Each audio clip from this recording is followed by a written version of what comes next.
సాధారణంగా మనం అభిమానించే నటుడు చిరంజీవి. ఆయన ఒక అడ్వర్టైజ్‌మెంట్ చేశారంటే ప్రజలు చాలామంది ఇన్‌ఫ్లుయెన్స్ అవుతారు. ఈ కాలంలో చూడండి మాలాంటి చిన్న చితక యూట్యూబర్స్ మేము చేస్తేనే మాకు చాలామంది ఇన్‌ఫ్లుయెన్స్ అవుతున్నారు. మరి అలాంటిది చిరంజీవి చెప్తే కాదా?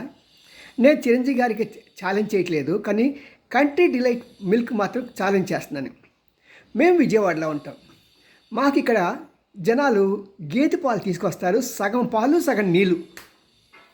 ఆ సగం పాలు, సగం నీళ్ళలో వచ్చే మీగడ డిలైట్‌లో అన్ని టెస్టులు చేసి అంతా ప్యూర్ చేస్తా అంటున్నారు కదా! దాన్ని తీసుకురండి. రెండిట్లో ఏది ఎక్కువ మీగడనిస్తుంది, ఏది ఎక్కువ చక్కని చిక్కని పెరుగొస్తుంది ఛాలెంజ్ చేస్తాను నేను. చిరంజీవి గారికి తెలీదు సార్ పాపం. ఈయన అమాయకుడు. నాండి తెల్లనన్ని పాలు అనుకున్నట్టుగానే ఈ డీల్ కంట్రీ డీలైట్ ఏదో తోపు అనుకున్నారు. వద్దు సార్ మీలాంటి వాళ్ళు ఇట్లాంటి చిన్న చిన్న చితక చితక అటెంప్ట్లు చేయకండి.